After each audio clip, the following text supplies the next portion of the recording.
umaga po sa bawat isa. Amen. Salamat sa Panginoon lang tayo asa sa umaga nito mga kapatid. Amen. Dito po, di na tayo magpapakatagal pa.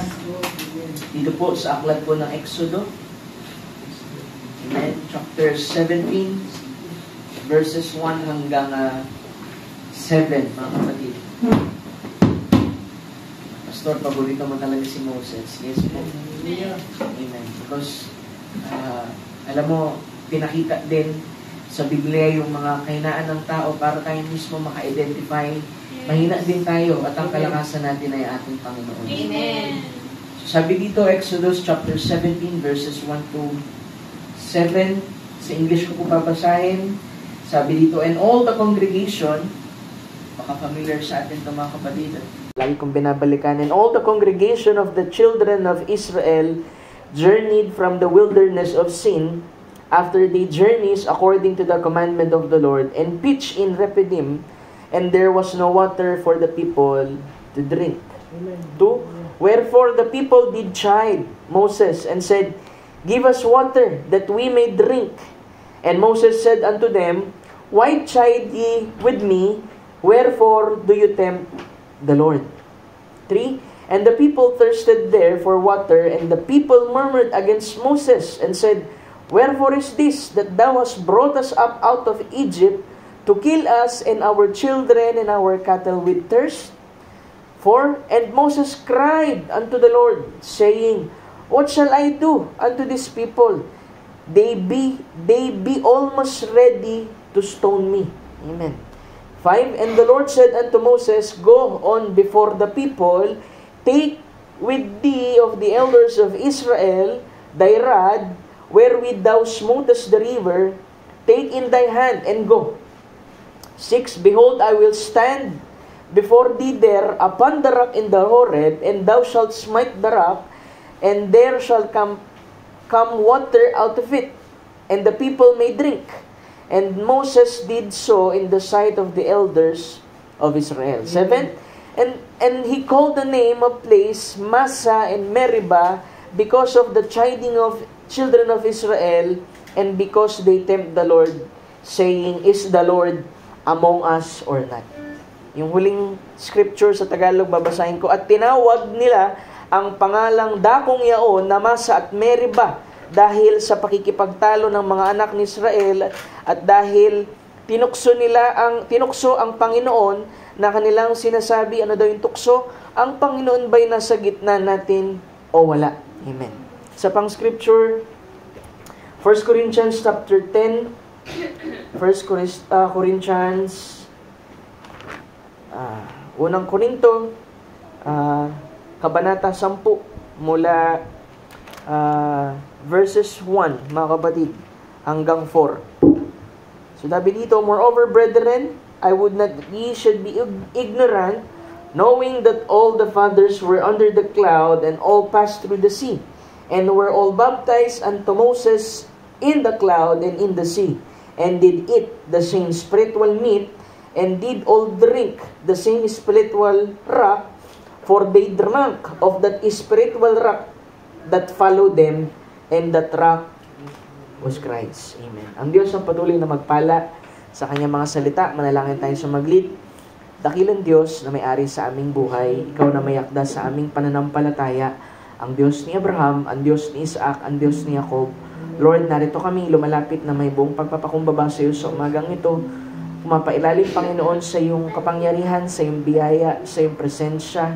Nadalangin namin, Panginoon, na ikaw, Panginoon, ang siyang, Lord, kumilos sa aming kalagitnaan. Ang aming mga puso'y ilagay mo, Lord, sa isang kalagayan na magagawa nitong, Lord, maging malambot, makapakinig ng iyong mga salita. Mapunan, Panginoon, ang uhaw nito, na lalabas kami, O Diyos, sa dahong ito, na pinalakas mo kami, Lord, sa iyong mga salita, at tanging sa iyong mga salita lamang. We pray, Lord, ano man ang aming mga alalahanin, kabigatan, O Diyos, tulungan mo kaming maisantabi ang mga bagay na ito, at aming takbuhin, Lord, na may kagalakan ang ibinigay mo sa amin, Lord, na gampanin buhay ng paglilingkod. Pagkat, O Diyos, narito kami na nagsusumikap na makilala ka ng higit kaysa kahapon. maranasan namin ang biyaya at pag-ibig mo, makita namin ang kapangyarihan mo, at makapaglingkod po kami ng tama sa iyo.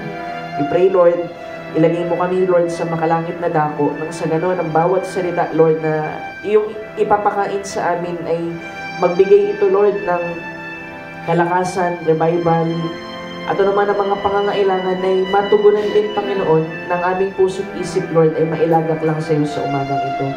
We pray, tabingan mo kami sa iyong pananludugo, abutin mo ang mga may mga pangangailangan, O Diyos, maging ang mga kapatid namin na wala sa dakong ito, abutin mo sila, at kung paano mo kami ipagpalain sa umagang ito, ipagpalain mo rin po sila, O Diyos. Dalangin ko na ang banal na presensya mo, Lord, ang siyang, Lord, mag-minister sa amin, mag-comfort, Lord, pagalingin ang bawat karamdaman, i-restore ang bawat kalakasan, at sa huli, Lord, asahan mo na ibibigay namin ang lahat po ng papuri at pasasalamat sa iyo. Huwag mo lampasan ng sino man naman, mula dito sa pulpitong ito hanggang, Lord, sa mga makikinig, maging sa labas ng tahanan ito, humingi po ka, Lord, ng puso ng tao, Panginoon. We pray, ikaw, Lord, ang siyang manguna, ikaw ang aming pastol, at di kami mangailangan pagkat hindi mo kami, Lord, pagkukulangan. Maraming salamat, ibinibigay namin ang aming lubos na pagtitiwala sa iyo sa umagang ito, na may pananampalataya, kasama ang papurit pasalamat sa iyong dakilat makapangyarihang pangalan, Panginoong Jesucristo. Amen. Amen. Tayo malaya ng makaupo, mga kapatid. Amen. Amen. Salamat sa Panginoon. At good morning, Bride of Christ. Mabilis yung oras, pero since nagpa-part 3 tayo, mga kapatid, sa message po ng shepherd o shepherding, mga kapatid, ito po ay ikatlo na mensahe. Tulungan tayo ng Panginoon at gabayan tayo. At siguro i-announce ko lang din ulit para hindi natin makalimutan na sa Sunday na po yung ating pong communion, feet washing and communion. So tulungan tayo ng Panginoon, bigyan tayo ng sapat na biyaya, at don't worry, mga kapatid, next Sunday, ipipreach ko rin mismo ang ilang bagay patungkol sa feet washing at communion upang maalala natin ang mga bagay at ano ba talagang tamang pamamaraan, ano yung mga bagay, ano dapat yung mauna dun sa dalawa. At magampanan natin to dahil ito'y ibinigay ng Panginoon sa atin bilang ordinance, bilang pag-alala sa kanyang death, burial, resurrection. At alam naman natin, pagka-feet washing, ano yan? Act of service and humility. Then communion naman ay pagpapartake sa Panginoon dun sa bread and wine as symbolism, mga kapatid, na tayo'y kumakain. Sabi dun, diba? Sabi ng prophet, we are not feeding on man, but we are feeding on the unfailing body word of Son of Man. So may ilan tayong mga paglilinaw dyan, tulungan tayo ng ating Panginoon. Dahil nais nating maganap yan, mga kapatid, ng according sa scripture, according sa message. At minsan may mga kaisipan dyan na, Pastor, kasi hindi ako, ang dami kong mga pagkukulang at lahat, siguro hindi mo na ako mag-take ng communion. Meron mga ganong pag-iisip, mga kapatid. Pero kaya nang sinasabi ko nga, alam mo, ang isang dahilan lang bakit hindi makapag-foot washing or communion ng isang tao ay dahil hindi siya nakapagsisi. Kaya nga, nilalagay natin yung pagsisisi sa unahan nun, mga kapatid, bago tayo mag-partake. So, hindi natin dapat pabigatin ng ating puso. Kailangan lang natin yan, mga kapatid, ipahayag sa ating Panginoon. Dahil unang-una, mga kapatid, ay hindi pwedeng i-curse ng Panginoon yung kanyang pinagpala na, mga kapatid. So, ibinibigay ko itong mga pananalita na ito para mas higit kayong magtiwala, mga kapatid, sa Panginoon, sa salita ng ating Panginoon. At ito'y marapat talaga natin gawin bilang bahagi ng ating pananampalataya sa ating Panginoon. At ma-renew tayo dun sa marahil ay nakagawian nating kaisipan, mga kapatid. At mabigyan daan, mga kapatid, tayo mapalakas ma-renew sa ating Panginoon. So, siguro mag-i-start tayo yan, mga kapatid, ng 4, mga kapatid. Dahil ipapaliwanag ko sa inyo yan na sa pag-partake ng communion, nakagawian kasi before ay after ang feet washing. Pero dapat, mga kapatid, una ang feet washing. Kasi pag mapasok ka sa, may mga scripture ako, mga kapatid, at alam naman natin, pagka papasok ka sa tahanan, unang ginagawa dyan sa culture ng Israel, naguhugas ng kamay at paa. Kahit dun sa Tabernacle of Witness, yun ang una. Pangalawa, act of service yan and humility bago ka mag-take ng bread and wine. So, ipapangaral ko yan mga kapatid. Tulungan nyo rin ako, ipanalangin nyo ako sa ating Panginoon. At nang sa ganun na yung maganap natin yung mga bahagi na yan mga kapatid. So, sa umagang ito mga kapatid, nais kong mangusap. Tulungan tayo natin Panginoon sa mensahe ng part 3 po ito mga kapatid. Dahil yung una nating message, last Sunday pa po ay the provided way of God through a shepherd. Pangalawa ay a true shepherd, yung totoong pastol. Pangatlo mga kapatid, our shepherd, the track was Christ. So, kinote natin mga kapatid yung pong 1 Corinthians chapter 10 verses 1 to 4 at dumiin tayo dun sa scripture na chapter 10 verse 4 na ang sabi po dito mga kapatid sa scripture ay ang lahat ay nagsisiinom ng isang inuming ding ayon sa Espiritu sapagkat nagsisiinom sa batong ayon sa Espiritu na sumunod sa kanila at ang batong yaon ay si Kristo. So alam natin, pag si Pablo ay nangungusap sa ganitong paraan at ina-identify niya si Christ doon sa mga bagay mga kapatid na nangyari sa Old Testament, ito po ay pagpapakita lamang ng anino, larawan, at hindi ito nangungusap mga kapatid talaga na present siya. Because alam natin ang ating Panginoon na inahayag mga kapatid New Testament. But ang mensahe ay nagturo sa atin na ang principal theme ng Biblia, mga kapatid, ay walang iba kundi nakatuon lagi kay Kristo. Kaya nga sabi, pagbabasahin mo ang scripture from Old Testament to New Testament at na mismo, ibig sabihin, nakaligtaan mo o hindi mo nakita si Kristo doon, ay kailangan mo siyang balikan dahil lahat yan ay laging patungkol at tumuturo, mga kapatid, kay Kristo. Amen.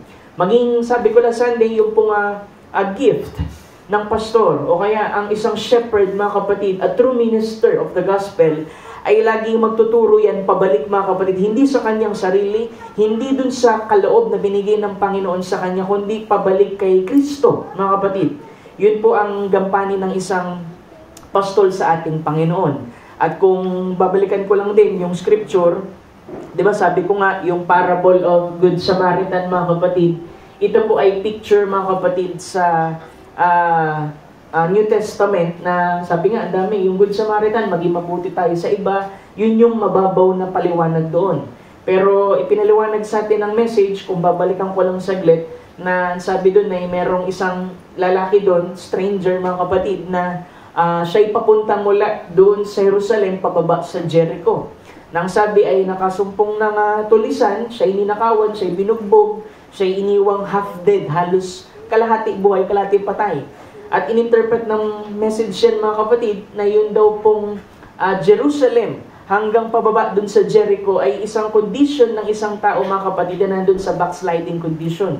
Dahil yung stranger na nandun doon ay tipo ng isang mananampalataya mga kapatid. At ito'y iniwasan mga kapatid ng mga Levita, iniwasan ng mga priest, pero merong Good Samaritan. Ibig sabihin ng Good Samaritan, ang ating Panginoong Jesucristo yun. Amen. Nung iniwan na half-dead, sabi doon ay kalahati buhay, kalahati patay. Ibig sabihin, pwedeng, sabi ng prophet, physically alive, but spiritually dead. So, ang ginawa ng ating Panginoong Jesucristo ay hindi siya pinagalitan doon, di ba? Minsan iisip natin, dapat pagalitan yan, pastor, dapat ganito. Alam mo, ang pastor, alam niya kung kailan kanya i-rebuke at kung kailan kanya i-appreciate. May quote, di ba? Pinasa ko yung last time. At ang sabi doon, ginawa daw nung Samaritan, ay kinuha siya, nilagyan ng oil, tsaka ng wine, binalutan yung mga sugat, dinala doon sa isang bahay panuluyan. Yung bahay panuluyan ay church, sabi ng message. At yung innkeeper o yung tagapagbantay ay yun daw po yung pastor. Tapos nung aalis na yung Good Samaritan, iniwanan niya yung pong innkeeper o yung pastor ng 2 denaryo. Pastor, ano yung 2 denaryo? Sabi ng mensahe, yun po daw ang spirito tsaka yung salita. Yun daw ang gagamitin ng innkeeper, mga kapatid, para mapagaling yung sugat, mga kapatid. Nung pong tao na nabugbog ni taning, mga kapatid, yung spiritual application niya ay nandun sa condition. At inilalagay tayo niyan, mga kapatid, sa isang pananampalataya at pagtitiwala na ang pamamaraan ng Diyos, mga kapatid, sa pamamagitan ng shepherd, at meron siyang church, mga kapatid, yung innkeeper, binigyan niya ng 2 denaryo, ibinibigay niyan sa atin mga kapatid na ang Diyos ay hindi lamang basta tumawag ng pastol, hindi lamang siya naglagay ng mga set of believers dyan. Sabi niya, as long as God guts a sheep, as long as ang Diyos ay may mga tupa, siya ay merong pastol na gagamitin para dun sa mga tupang yon. Ito'y mapakain, sila'y mapagaling, sila'y mai-restore, at sila'y gumulang mga kapatid ng narapat mga kapatid sa ating Panginoon. Amen. So, kaya hindi tayo naniniwala mga kapatid na bagamat tayo nasa huling panahon, naniniwala tayo pa rin sa fivefold ministry at naniniwala tayo na merong pastor dapat talaga sa isang iglesia dahil unang-una, pinagkatiwalaan lang din naman yan. Ang totoo nating pastol ay ang ating Panginoong Jesucristo. Kasi kung titingnan natin yung larawan ng Psalm chapter 23, si David yan na umaawit mga kapatid na sinasabi niya, "The Lord is my shepherd, I shall not want." Unang-una, shepherd din mga kapatid si David. So tama yung pagkakasabi ng scripture na merong shepherd pero merong great shepherd mga kapatid. At nagpapasalamat tayo mga kapatid dahil inililinaw sa atin yan ng message at dapat talaga tayo manatili sa pangangalaga ng ating Panginoong Jesucristo. Diba? Binigay niya tayo ng Espiritu. Ano yung Espiritu, Pastor? Ito yung mga experiences natin. Diba? Mga bagay na ginagawa ng Panginoon sa atin. Miracles, healing, lahat ng mga bagay ng spiritual. Pero hindi lamang mga spiritual, kundi meron ding word. Ang sabi doon, kailangan maging fundamentally ay meron tayong foundation. Kaya laging nandiyan yung Espiritu tsaka po yung salita ng ating Panginoon. Kasi kung isipin mo, mga kapatid, kung ang isang church, sabi ng message doon nakaraan, di ba, kailangan maging maingat din pastor na hindi siya magpapadala doon sa mga grupo na puro ritual, doon sa grupo na puro spiritual, di ba? Sabi, pastor, may vision ang pinakita ang Panginoon sa atin, may panaginip, ganito vision, ganito daw natin ililid ang church. Kailangan maging mapagbantay daw ang pastor doon. Kasi kailangan makita niya yung mga pangitain, mga panaginip, kailangan bumalik din sa salita ng ating Panginoon. Kaya sabi niya, doon lamang siya sa gitna. Kasi siya yung binigyan nung 2 denaryo mga kapatid para i-guide yung mga sheep, tulungan mapagaling, mabentahan, mapagaling mga kapatid, dahil yan ang pamamaraan ng ating Panginoon. So sa ikatlong bahagi mga kapatid, nais ko pa maganda nitong our shepherd and the rock was Christ. So shepherd pa rin, pero na-identify natin sa scripture, 1 Corinthians chapter 10, verse 4, na merong sinasabi na ipinakita mga kapatid yung pong unang kinote ko na scripture sa Exodus chapter 17, kung saan ito yung pangalawang pagkakataon na nauhaw yung mga bayan ng Israel, mga kapatid. Kasi unang pagkakataon na sila ay nauhaw, nung una silang lumabas sa Egypt, mga kapatid, ay dun po, mga kapatid, sa bitter waters of Mara. Diba? Na pinakita ng Panginoon sa kanila, bagamat mapait yung tubig, diba? Ay ito'y pinatamis ng ating Panginoon. Diba? Sabi ng message, minsan dinadala tayo ng Diyos dun sa mga ganong uri ng tubig, pero hindi siya magkukulang na yung mga tubig na yun ay patamisin mga kapatid.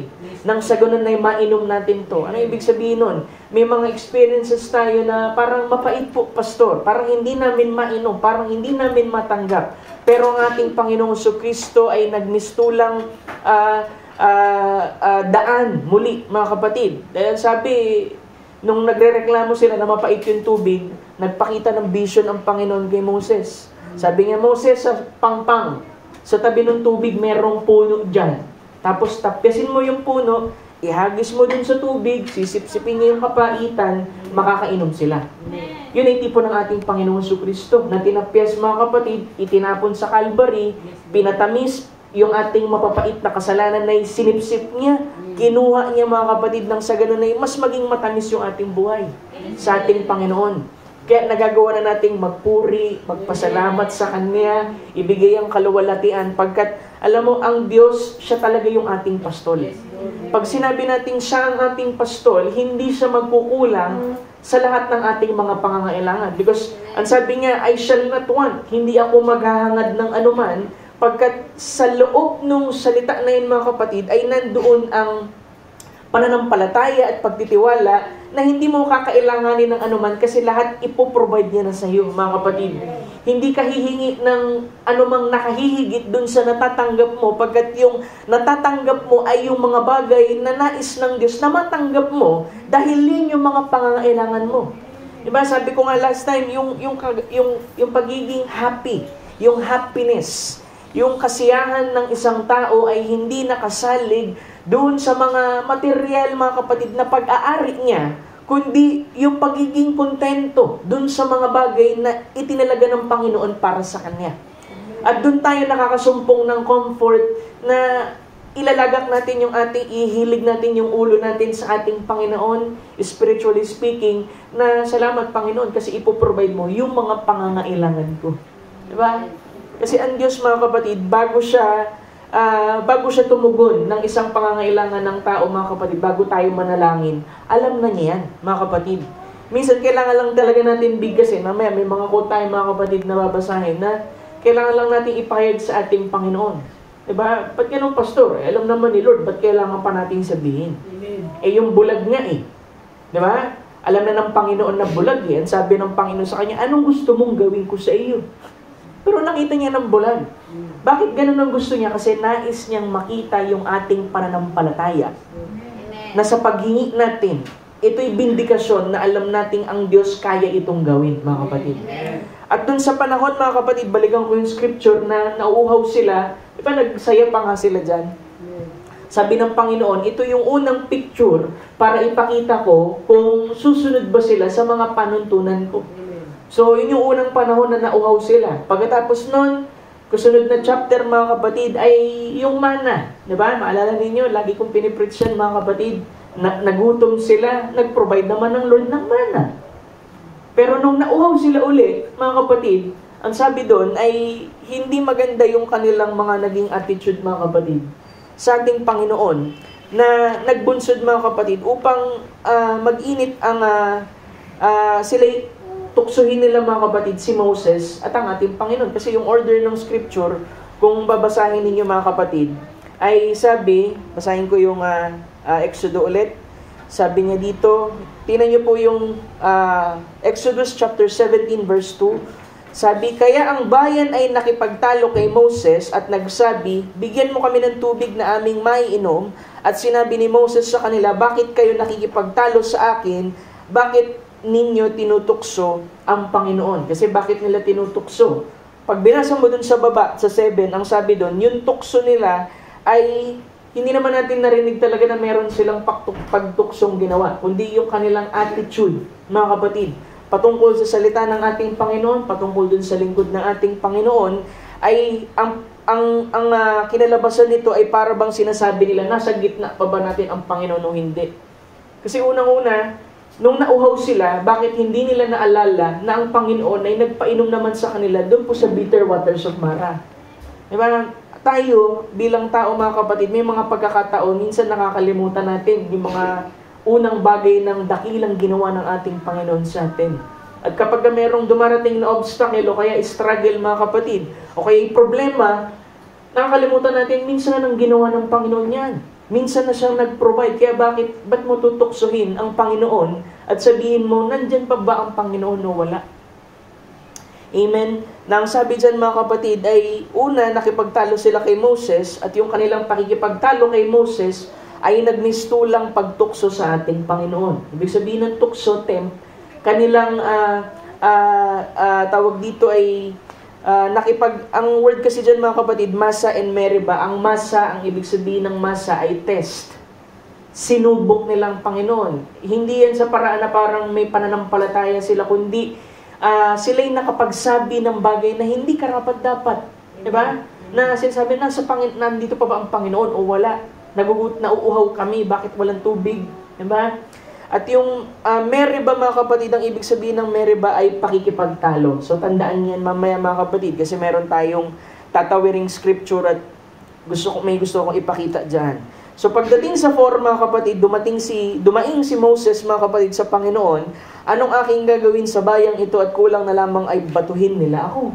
So si Moses, mga kapatid, dahil siya yung pastor nila doon, mga kapatid, at marahil talagang nakita naman niya, wala naman din talagang tubig. Pero ang Diyos, hindi po siya magkukulang dahil siya yung tunay na pastor. Kaya ang ginawa ni Moses, parang si Moses, mga kapatid, parang medyo nahahawa na dun sa pagiging reklamador, mga kapatid. Kasi Alam natin, tumatakbo yung kanyang ministry, may mga pagkakataon sumusulpot yung pagiging mapagreklamo ni Moses dyan eh. Kaya sinasabi ng Panginoon, bukas makikita mo. Laging ganun sinasabi ng Panginoon. Kasi siguro, the burden is too great. Dahil yung kanyang tupa, si Pinyo, sabi doon, 2 million. Hindi pa kasama yung mga bata, mga kapatid. Kaya hindi biro mga kapatid talaga na, yun nga, magpastor ka, 2 million, isipin mo. Baka mamaya, hindi mo na nga kilala yung iba dyan eh. Diba? Na after siguro ng service, kung 2 million mga kapatid, baka nga hindi po manakamayan lahat yan. Baka kung kamayan mo lahat yung 2 million mga kapatid, Sunday na uli, mga kapatid. Pero, alam mo ang Panginoon, kung ikaw ay tinawag mga kapatid sa isang kampanin, sa isang kaloob mga kapatid, para sa isang iglesia mga kapatid, bagamat ikaw ay tao rin mga kapatid napapagod, ay ang Panginoon ay may paraan mga kapatid para ipakita sa iyo na siya pa rin ang provider. Amen. Kasi lahat mga kapatid ay dito, puro reklamo mga kapatid. Diba? Tumbukin ko na. Sabi ng prophet, kaya minsan may mga blessing na naka-cut off mga kapatid ay dahil daw sa puro pag-complain ng tao. Pag-murmur ng tao. Ano yung murmur, pastor? Maring hindi mo nga sinabi ng salita, pero sa puso mo, nagsalita ka ng against. Sabi mo, andyan pa ba ang Panginoon o wala? Magpo-provide pa rin ba siya o wala? Pero dapat mga kapatid, talagang mabago yung ating isip. Na kapag mayroong mga suliranin, ang pananampalataya natin, maibalik, ano kaya ang dakilang bagay na gagawin ng Panginoon sa likod ng suliranin na ito. As aman, minsan nadadala tayo ng sarili nating emosyon. Diba? Yung emosyon mga kapatid talagang walang magandang maidudulot yan eh. Diba? Kasi hindi tayo pumili sa Panginoon, siya ang pumili sa atin. Pangalawa, tayo ay pumipili ng hindi ayon sa ating damdamin, sa ating intelektual na kakayahan, kundi tayo pumipili sa pamamagitan ng pananampalataya.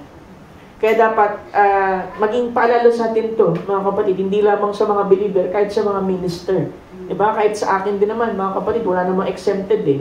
Diba? Pag dumarating tayo sa punto na para bang end of the road na, minsan talaga meron kang mga may isip na negatibong bagay na dapat ay hindi mo iniisip, mga kapatid, dahil ang Panginoon ang provider, mga kapatid. Siya ang shepherd sa atin. Na kung magagawa nating may pagkatiwala sa Kanya, mga kapatid, kikilos siya.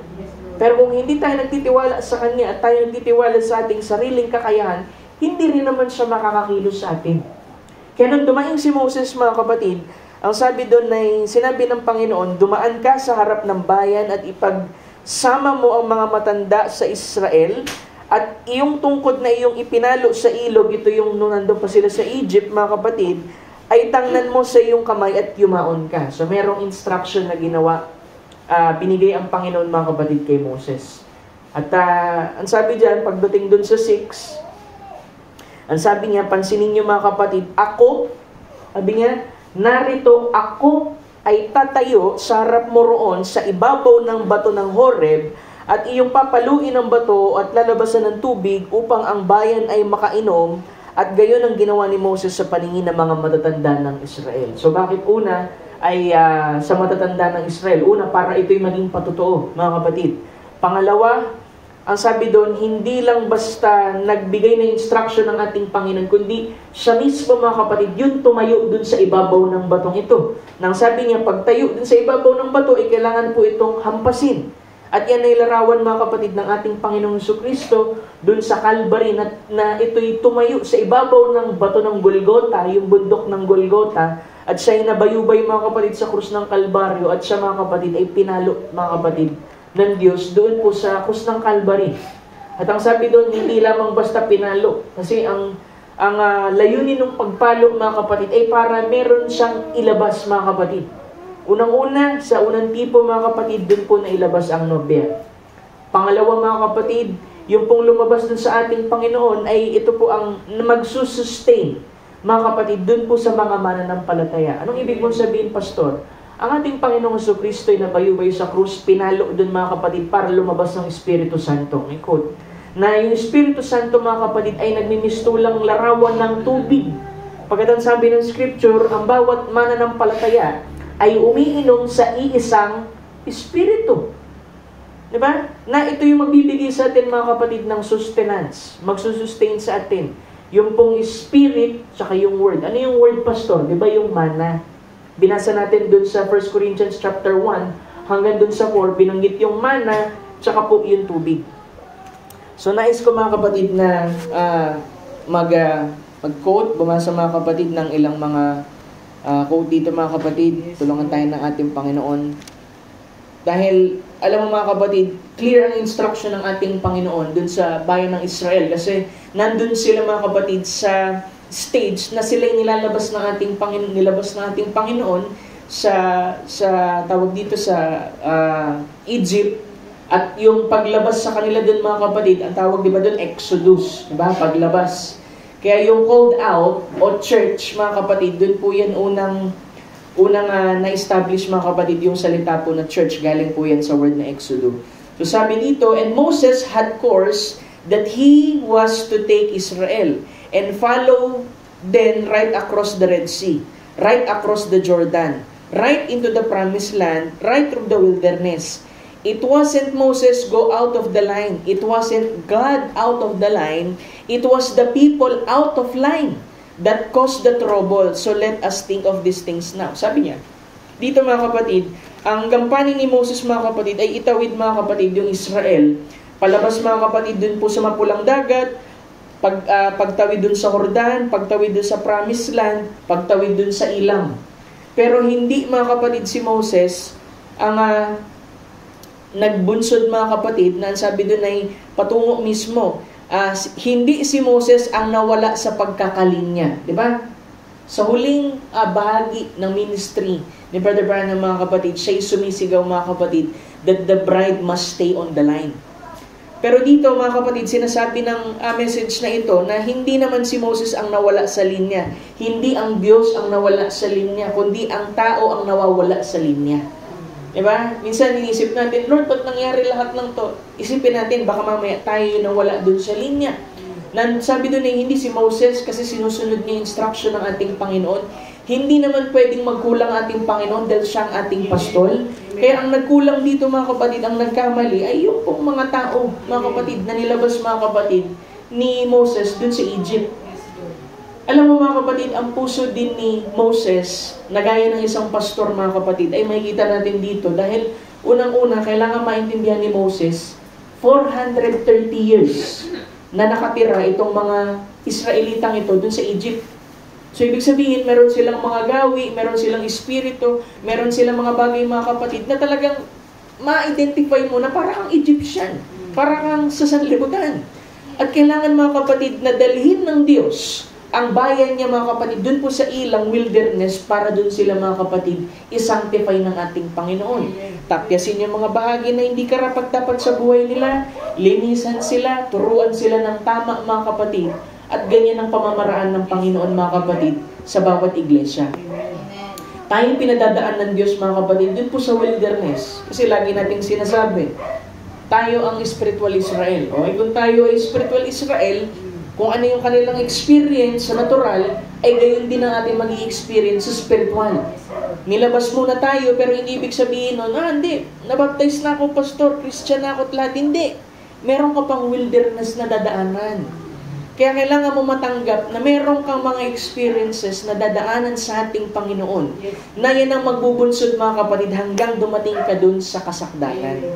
Kasi minsan, yung isip agad ng iba, tumanggap naman ako sa message, pastor. Ang expect nila sa akin, pagtanggap ko ng message, perfect ako agad. Hindi ganun.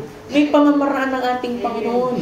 At kailangan lang natin mag-inventaryo, di ba? From time to time, Lord, ito na yung lakad ko, naiya ko, Panginoon, nagagawa ko pa rin ito, Panginoon. Kailangan mong sabihin sa Kanya, mga kapatid. Kasi, ayoko magpauna, mga kapatid, kasi yung unang bato, hinampas, mga kapatid, yun po yung instruction. Nung mauhaw sila ng 3 beses, doon po sa Book of Numbers, ang sabi ng Panginoon sa kanila, kung nauuhaw sila, Moses, dahil minsan nang nahampas yung bato, ang kailangan na lang nilang gawin, sa harap ng bato ay sabihin dun sa bato yung kanilang pangangailangan. Nang sabi, speak to the rock.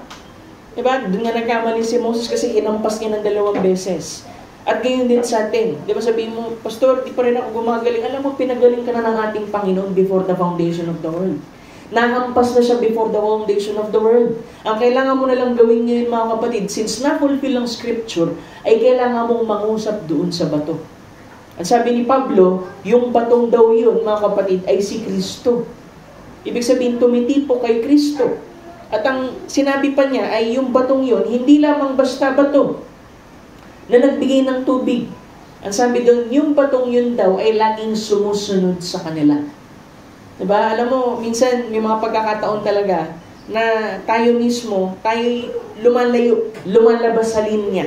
Para bang gusto nating lumabas dun sa pangangalaga ng ating pastol, ng ating Panginoong Kristo. Pero alam mo anong mabuti sa Kanya? Tama yung sabi ng Scripture ako ang mabuting pastol. Kaya ang ginagawa ng pastol mga kapatid, sabi ng Scripture, yung batong yun, na hinampas mga kapatid na naglabas ng tubig, ang sabi, ito'y laging sumusunod sa kanila. Anong picture yan, pastor? Nung sila'y nandun sa wilderness, nahampas yung bato, uminom sila, naglakad sila, kung saan sila hihinto. Kung saan hihinto yung tabernacle of witness, meron na namang bato doon. Na yung batong yun mga kapatid, ang sabi ng Scripture, laging sumusunod sa kanila. Kasi alam ng Panginoon, may pangangailangan yung kanyang bayan, yung kanyang mga pinili. At kailangan gawin lang ng mga pinili, mga kapatid, ay tumingin dun sa batong ito na nahampas ng minsan at sila'y mangusap, Panginoon, kailangan namin ito, Panginoon At ikay mapapainom ng ating Panginoon. Amen. Diba? Gusto ko natin, hampasin natin Ano yung paghampas? Unbelief. Hindi tayo naniniwala na minsan lang nahampas yan at ang kailangan natin gawin, mangusap na lang. Paano ka mangusap? Lord, wala nang bigas, Lord. Lord, parang wala nang pambayad ng meral ko. Diba? Kailangan lang natin sabihin Diba? Para sabihin ng anong iniiyak mo? Ano yung dinadalangin mo? Anong gusto mong gawin ko sa iyo? Gaya nung lalaking yun na bulag.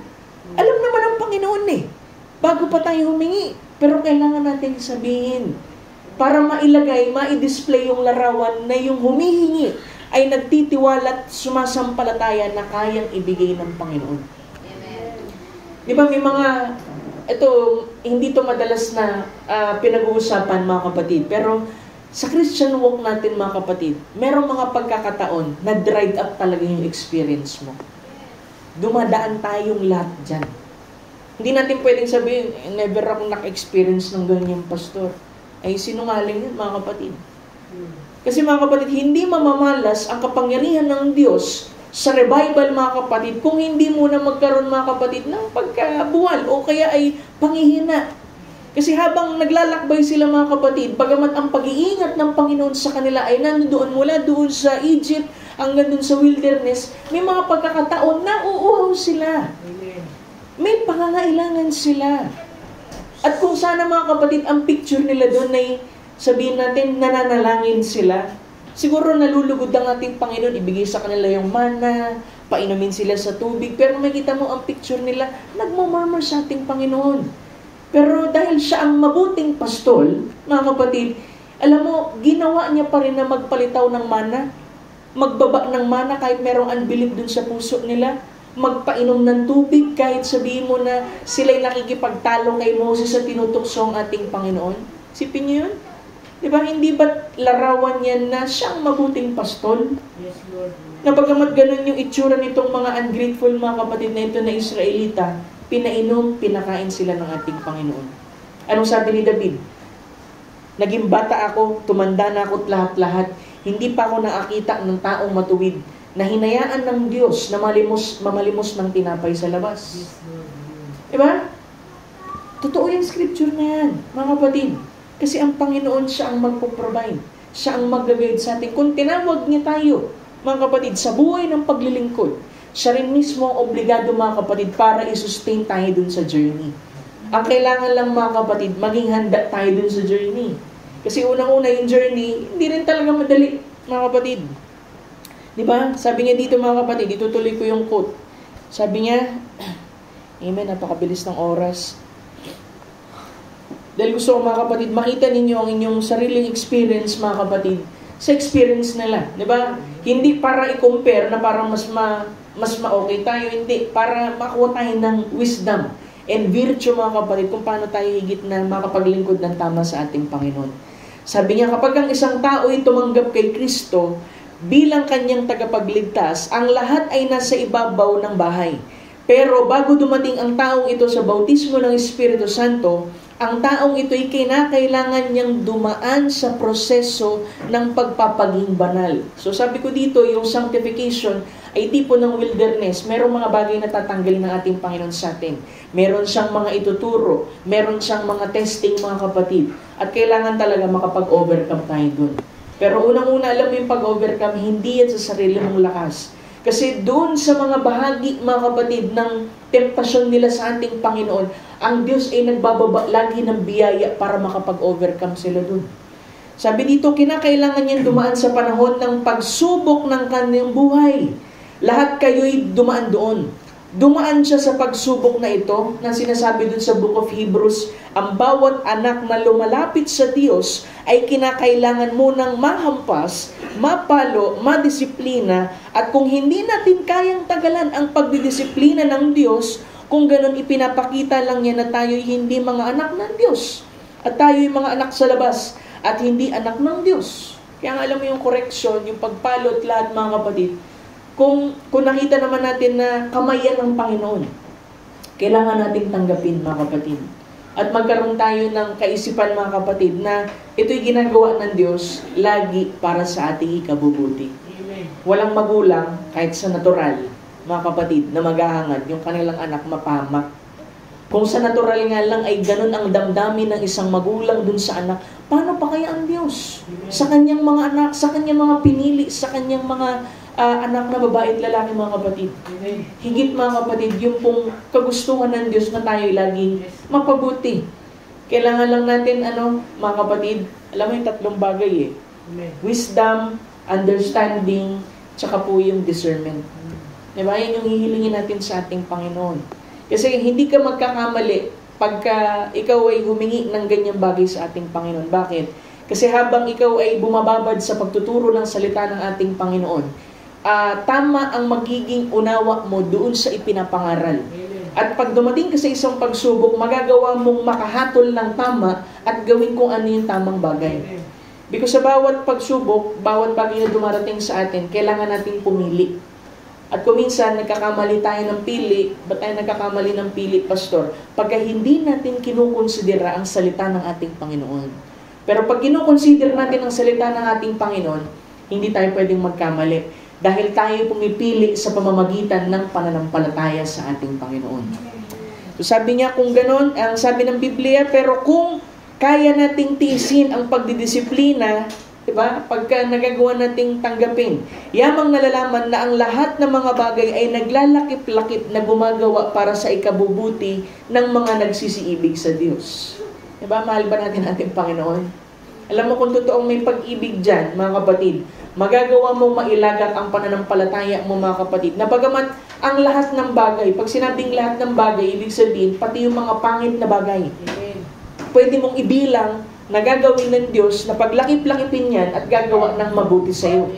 Hindi sinabi ng Scripture, mga kapatid, na all good things. Diba? Sabi lang, all things, lahat. Mabuti at hindi mabuti mga kapatid, ito po'y merong gagampanan sa ating buhay. Sabi niya, kung ganun tayo yung mga anak na lalaki, mga anak na babae ng Diyos, tapos kanyang tatatakan tayo ng Espiritu Santo hanggang sa araw ng ating katubusan. Kita niyo yun, ang pagdidisiplina, ang paghihirap, ang mga bagay na dinadaanan natin. So lahat yan merong layunin mga kapatid, para tayo mga kapatid ay mapabuti sa ating Panginoon. Ngayon, sa modernong panahon, sabi niya dito, marahil ganito yun. Kada Miyerkules ng gabi, magtitipon na naman ang mga para sa panalangin. Kada linggo ng umaga, babalik na naman sa simbahan. Ano bang napapakinggan natin doon? Minsan daw, mayroong mga ganyan mag-isip, mga kapatid. Ganoon at ganoon na lang lagi. Tatayo at mangangaral, awitan, paulit-ulit. Diba? Ganun daw yung reklamo. Diba? Kasi doon sa time na nauuhaw sila, mga kapatid, puro reklamo. Sabi niya, kita nyo, kung ganon, napupunta lang kayo sa iniatang na tungkulin. Hindi talaga kayo nananamba. Ibig sabihin niya doon, pagka ganon daw yung isip natin, pagka tired daw tayo, kasi sa sinasabi niya dyan mga kapatid sa English, paragraph 71 mga kapatid ng Ever Present Water, sabi niya, the preacher stand up, preach songs Lagi sasabi, patayo na naman si pastor, mangaral na naman si pastor, paulit-ulit lang naman kami. Sabi doon, see, you're just going as a line of duty. So para sa'yo, gampanin na lang yan. Wala na sa puso mo. Hindi ka talaga nananambahan. Yun ang sabi. A worshiper goes there to worship, to express himself before his God, to praise God for His goodness, to every word He hangs unto it. Diba? Nasabi doon na ang tamang pananampalataya o isang mananambahan, mga kapatid, mananampalataya, ang isang mananambay nagtutungo roon para sumamba sa church, para ipahayag ang kanyang sarili sa harapan ng ating Panginoon Diyos, para purihin ng Diyos dahil sa kabutihan ng Diyos na sa bawat salita siya'y nangahawakan dito. Iba, nandito tayo kasi sa pasimula pa lang, talaga ang Panginoon mabuti. Amen. Actually, kahit wala nga tayo dito, hindi tayo masumpungan, He alone is good. Kaya ang kailangan lang natin gawin, ibigay natin yung panambahan para sa Kanya, mga kapatid. Pasalamatan siya, purihin siya, mga kapatid. Di ba? Lagi yung sinasabi sa COD, hindi tayo narito para magkamustahan kasi meron namang panahon para dyan eh. Naririto tayo, pag narito tayo sa panambahan, tayo dapat manambahan sa spirito at katotohanan. Na ang sabi dyan, mga kapatid, purihin ng Diyos sa kanyang kabutihan at bawat salita na ating pinanghahawakan. Diba? Kasi lahat, mga kapatid, tayo, I believe, meron kayong portion ng scripture na hinahawakan, na hinihintay ninyo na ma-fulfill. At kapag hindi tayo tama, mga kapatid, ng tamang pag-approach sa ating Panginoon, hindi talaga yun mamamanifest, mga kapatid. Kaya, laging ibinabalik tayo, mga kapatid, dun sa pinaka-basic na bahagi, mga kapatid, ng paglilingkod na ito, yung tayo sumampalataya at magtiwala, mga kapatid, dun sa dakilang pastol na meron tayo. Sabi niya, pero kung kayo'y nangahawakan mismo sa bawat salita, gaya ng babalang ibinigay sa inyo ng Espiritu Santo sa umagang ito, dahil nga nag-preach siya, sabi niya, manghawakan sa bawat salita. Take God at His word. Yun ay marahil ay sinasabi na niya sa inyo kanina pa. Sabi niya, marahil yan ay pinapangusap ng Panginoon sa inyo. Manghawakan, ito'y buhay na walang hanggan. Bawat salita ng Diyos. At isang kagalakan ang makadalo sa simbahan. Kagalakan yan. Pribilehiyo yan. Hindi lahat ay may kakayahan, mga kapatid, o may unawa na gaya ng unawa sa iyo, na ikaw ay nandoon sa courts ng ating Panginoon para ibalik ang papuri sa Kanya. Sabi nga, ang isang araw doon sa bahay ng Panginoon ay higit sa 1,000 araw sa labas ng bahay dalanginan ng ating Panginoon. Yes, Lord. Kasi marami kang mamimiss mga kapatid Pero alam ng Panginoon ang puso mo. Kaya tuwing tayo naririto, mga kapatid, nandito ang ating puso, mga kapatid, na nagagalak sa ating Panginoon. Tama yung ating approach. Naghihintay tayo kung paano tayo pakakainin ng ating Panginoon. Ito man ay sa paraan ng malalim na turo o tama lang or marahil pinaka-basic. Sabi ko nga, kahit yung pinaka-basic, mga kapatid, ay huwag natin itong lalampasan. Kasi kung minsan, nandoon ang totoong kapangyarihan ng ating Panginoon. Doon sa mga simpleng bagay. Kaya sabi niya, isang kagalakan na makadalo sa simbahan, anuman ang sirkumstansya, mainit man, malamig, walang malasakit, kahit na ang tao pa'y naliligalig, nagrereklamo, anuman ang ginagawa nila, kagalakan pa rin mapakinggan ang salita ng ating Panginoon. Yan ang ating joy. Pag wala na yung joy sa pakikinig ng salita ng ating Panginoon, there is something wrong somewhere. Diba? Minsan merong magre-reklamo, alam mo, Pastor, dun sa church namin, di na ako nabibless Ba't di ka mabibless? Salita to ng ating Panginoon. Diba? Baka mamaya, yung pong lupa mo, yung puso mo, ang hindi po ready, mga kapatid, sa pagtanggap ng salita ng ating Panginoon, kaya hindi ka nabibless. Kasi pag mali ang ating puso, mali yung ating isip, pag nakatingin tayo dun sa mga bagay na may mga kulang kasi tayo, Pastor, wala tayong masyadong magaling na musician, alam mo, kahit na walang tugtog, kung ikaw ay nakalinya sa ating Panginoon, kahit walang magandang tugtog, kaya mo pa rin magpuri sa ating Panginoon. Kahit balubaluktot yung nota ng song leader, mga kapatid, magpupuri ka pa rin sa ating Panginoon. Kasi ang ipinunta mo, hindi ang anumang bagay, secondary na lamang ang mga yan, walang iba kundi ang salita ng ating Panginoon. Di ba sabi doon, the highest worship of the day is to hear the word for today. Di ba? Ang pinakamataas na pagsamba ay ang pakikinig dun po sa salitang nahayag sa ating panahon. Dahil yung worship, mga kapatid, syempre binibigay mo yung puso mo, yung awit mo, yung reverence mo, yung respect mo, mga kapatid. And that is the highest form of worship. Ang pakikinig ng salita ng ating Panginoon. E sabi doon, kung gano'n ay umiibig kayo kay Kristo, kita ninyo may paggiliw kayo na dumalo sa simbahan. Diba? E paano yung pastor? May mga pagkakataon, parang minsan ayaw kong magsimba. Alam mo, gawin mo, magsimba ka pa din. Diba? Kasi sabi ko kanina, yung pong picture nung nabugbog doon sa, galing sa Jerusalem, pababa sa Jericho, mga kapatid, nabugbog ni Taning. Pero alam mo, mga kapatid, ang Panginoon, hindi niya hinusgahan yung tao. Ang ginawa niya, dinala niya, mga kapatid, doon po sa church pa din. Kaya minsan sabi sa akin ng minister, alam mo, pastor, may mga pagkakataon as a pastor, minsan, dadaan ka sa mga series din na parang minsan wala yung joy, parang tuyot ka. Pero alam mo, ang tanging paraan lang para mapalakas ka, gawain lang din. Kaya babalik at babalik tayo, mga kapatid, sa bahay dala nila ng ating Panginoon.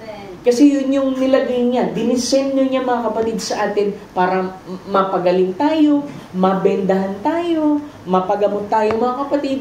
Kasi binigyan ng Diyos, mga kapatid, ang isang iglesia, ng isang pastor. At hindi lamang siya nagbigay ng pastor, kundi nagbigay din siya ng 2 denaryo.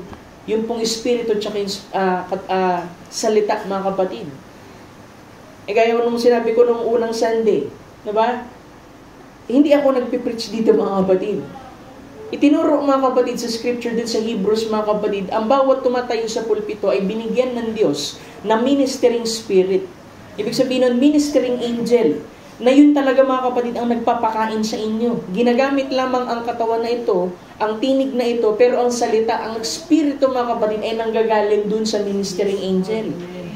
Nasabi dun, bawat true gift, bawat true pastor, true shepherd, diyan mo makikita, mga kapatid, bibigyan niyo ng Diyos, mga kapatid, ng ministering spirit. Diba, lagi nga sinasabi ng ating kapatid, Brother Branham, sabi niya, hindi ako yung nagsasalita, nasa tabi niya lang ako nung nagsasalita siya. Kasi meron siyang ministering angel Yung believer, meron niyang guardian angel, pero yung minister, meron siyang ministering spirit. Hindi ko nakikita, hindi natin nakikita, pero alam kong binibintigahan ng ating Panginoong Jesucristo sa atin. Sa paraan ng mga kapatid, ginagawa niyang buhay ang salita ng ating Panginoon sa ating kalagitnaan. Na ang bawat pangako ng ating Panginoon na ibinigay sa atin sa anyo ng titik, sa anyo ng binhi, ay ito'y nagmamanifest, mga kapatid, sa ating harapan. Diba? Isa sa mga bagay, mga kapatid, na lagi kong babalikan, yung may gawin ng ating Panginoon sa atin. I-sustain tayo, ingatan tayo, pagalingin yung mga may karamdaman, mga kapatid. Isang bagay yan, mga kapatid, na dapat natin pinagpapasalamat lagi sa ating Panginoon. Kasi hindi lamang siya Diyos na, alam mo yun, puro word lang. Siya Diyos din, mga kapatid, na espiritu, na ginagawa, mga kapatid, ng spiritong buhay ng salita sa ating kalagitnaan at tuparin ng kanyang mga pangako. Diba? Kasi laging, huwag niyong ihihiwalayan, mga kapatid, yung salita at saka yung espiritu. Diba? Kahit gaano ka-inspired ang salita ng ating Panginoon, kung hindi inspirado yung bumabasa, yung sumasampalataya, hindi mamamanifest yung pong resulta na hinihintay natin. Kaya sabi doon, yung inspired word saka yung inspired believer ay kailangan magsama nang sa ganun maiproduce ang isang resulta. Kasi yung salita, inspired na yan Ang tanong, kapatid, gaano ka ka-inspired? Gaano yung kagalakan dyan? Kasi kung hindi ka inspirado, tapos sinisikap mo na mangyari sa iyo yung bagay na hinihingi mo sa scripture, hindi yan mangyayari maliban, mga kapatid, inspirado ka. Pastor, gusto ko maging inspirado. Paano maging inspirado? Alam mo, 2 bagay. Sabi niya, basahin mo ang kanyang salita at ito'y sa pamamagitan ng Espiritu Santo. Ikaw ay magiging inspirado, mga kapatid. Kaya yung mga tao, makikita mo na talagang, alam mo, masayahin. Diba? Parang kala mo walang problema, parang walang pagsubok, mga kapatid. Parang mas madali para sa kanila, mga kapatid, na makuha yung mga pangako ng ating Panginoon. Kasi tama yung pananampalataya, mga kapatid. Hallelujah. Sabi niya pa dito, at ganoon dapat talaga ang Israel, pero naging kabigatan. Diba? Naging burden, mga kapatid. Nang sasabihin, lagi na lang itong munting tinapay na ito, yung mana ang tinutukoy nila, pero hindi nila na-appreciate, yung pong kinakain nila ay tinapay po ng mga anghel. Sabi niya, bueno, ano bang magpakialam namin sa palagian na lang na munting tinapay na ito? Inaayawan ng aming mga kaluluwa ang mga bagay na ito. Yan daw yung sinasabi ng mga Israel. At lahat ay palpak. Diba? At palagian na lang na ang mana ang bumabagsak gabi-gabi. Naku, mas gugustuhin namin ang mga bawang at sibuyas mula sa Ehipto. Ayan yung murmuring nila mga kapatid. Kita ninyo, yung mga puso nila ay hindi handa para sa paglalakbay na iyon. Diba? Yung sabi ng prophet na, they are not ready for the journey. Diba? Na ang sabi doon ay, doon sa journey, hindi nga madali. Pero hindi magkukulang ang ating Panginoon doon sa lahat ng lalakaran mong bato, mga kapatid.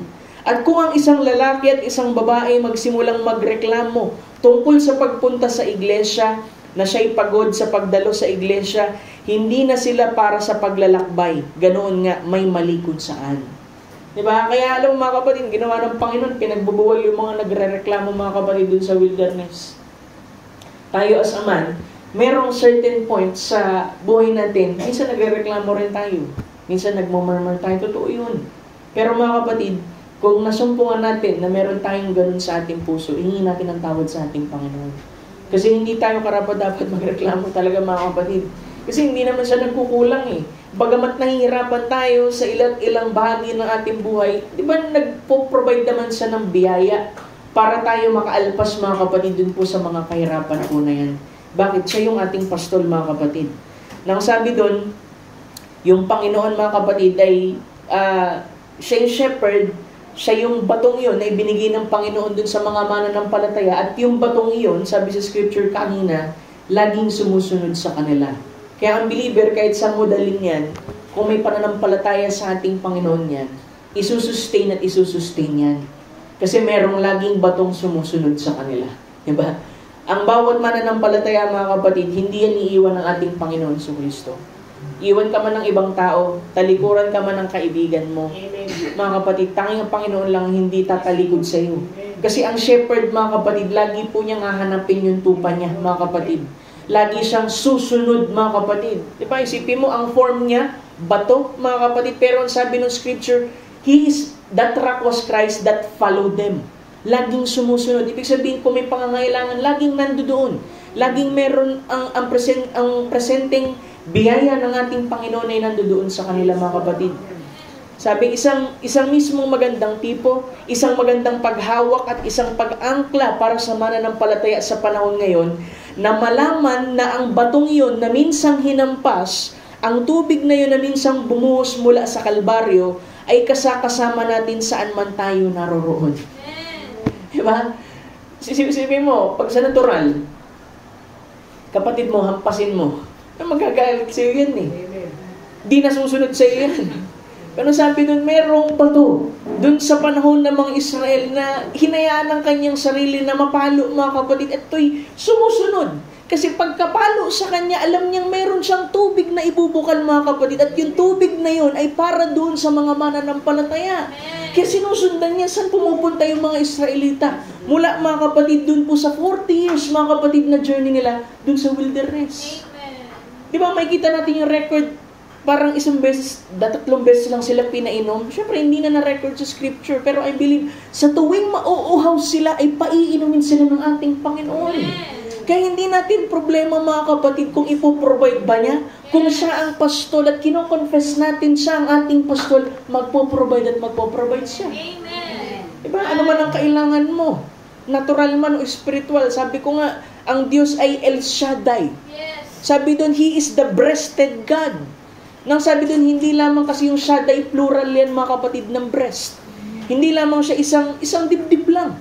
Na tayo bilang mananampalataya, Lord, ito kasi yung pangangailangan ko, spiritual. O sige, humilig ka sa aking dibdib. Isa lang yung dibdib ko. Hindi, dalawa. Sabi niya, meron kang pangangailangan, isang spiritual, tsaka isang natural. Kaya niyang i-provide. Because He is a breasted God, mga kapatid. Di ba, hindi lamang si Abraham ay pinabata niya. Di ba? Natural yun eh. Nagawin eh. Pero binigyan niya ng kalakasan, mga kapatid, itong si Abraham, mga kapatid, sa panahon na siya El Shaddai, mga kapatid, na ma-restore kung ano man yung dapat ma-restore sa kanya. Amen. Si Sarah, mga kapatid, isipin mo, pinabata. Isipin mo, kung pinabata ka, tapos ang sakit ni Sarah ay baog. Diba? Sabi niya, hindi niya lang pinabata si Sarah, kundi kanyang tinrabaho, pinagaling din yung nandun sa loob, yung karamdaman man. Kasi ang pagiging baog sa Israel, mga kapatid, is a curse. Kaya sabi doon, dalawa ang inayos ng ating Panginoon. Kaya niniwala ko, mga kapatid, pag nag-provide ang ating Panginoon, both yan, spiritual tsaka natural, mga kapatid. Dahil balanse siyang Diyos, siya'y El Shaddai, mga kapatid, na kaya nating humilig sa dibdib ng ating Panginoon, na ano man ang ating pangangailangan, mga kapatid, tayo mapapalakas, tayo makakainom, mga kapatid. Kasi yung pagpapainom ng ating Panginoon sa Kristo, kasi alam niya, merong mga punto sa buhay natin, parang dried up tayo. Parang mahina tayo, parang hindi natin maramdaman ang presensya ng ating Panginoon. Diba? Kailangan natin uminom dun sa bato. At huwag ka mag-alala kasi yung batong yan laging sumusunod sa iyo. Amen. Hallelujah. Sabi niya, ang ganda, hindi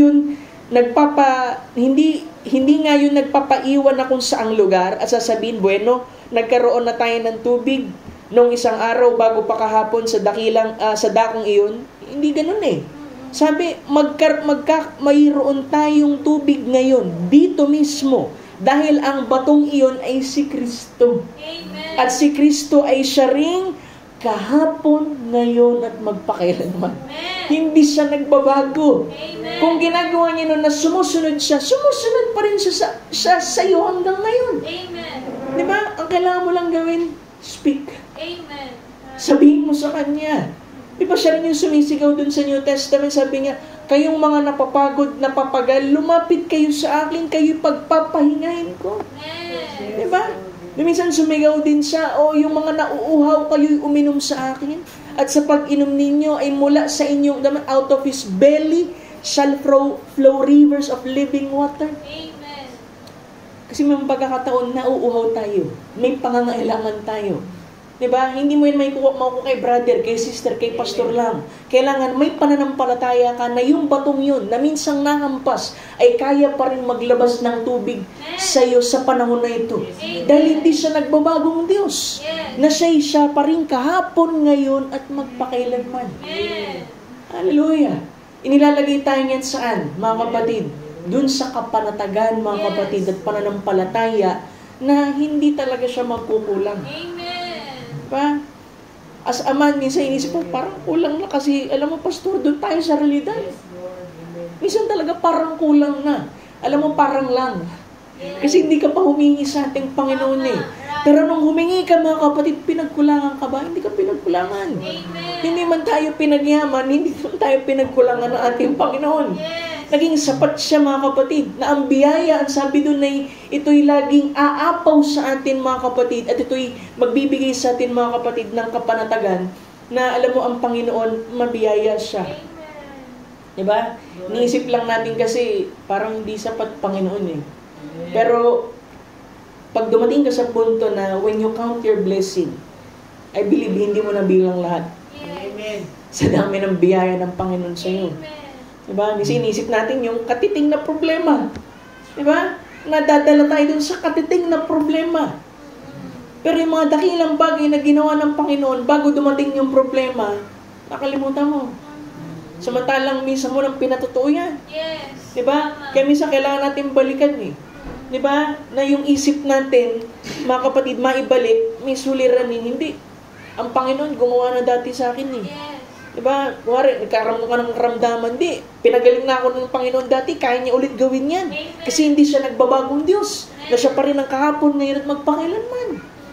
At mararamdaman mo, mga kapatid, na may kung ano, mga kapatid, na dadapo sa iyo. Pagkat ang salita ng ating Panginoon, mga kapatid, ay pinaging realidad, mga kapatid, dun sa puso mo. Amen. Diba? Kailangan lang natin bumalik minsan sa mga basic, mga kapatid. Diba?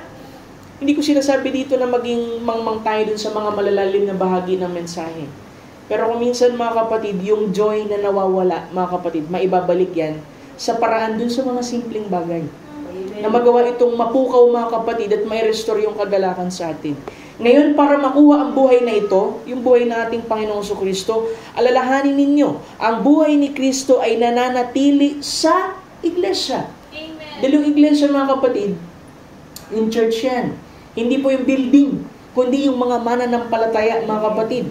O sabi niya, kung maiaangkla lamang natin ang ating pag-iisip doon sa susunod na 10 minuto, hindi iniwan ni Kristo ang iglesia. Amen. Hindi ka iniwan ng Diyos. Yes. Hindi ka pinabayaan ng Diyos. Amen.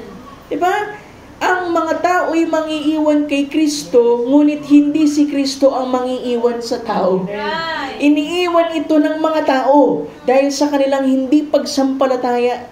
Iniiwan nila si Kristo, ngunit hindi si Kristo ang nangiiwan sa mga tao. Amen. Bakit? Siya'y laging sumusunod sa kanila. Amen. Hindi siya nawala. Ikaw lang yung nawala dun sa linya. Pastor, ano gagawin ko? Bumalik ka dun sa linya. Ano yung linyang sinasabi mo? Bumalik ka sa salita ng ating Panginoon. Amen.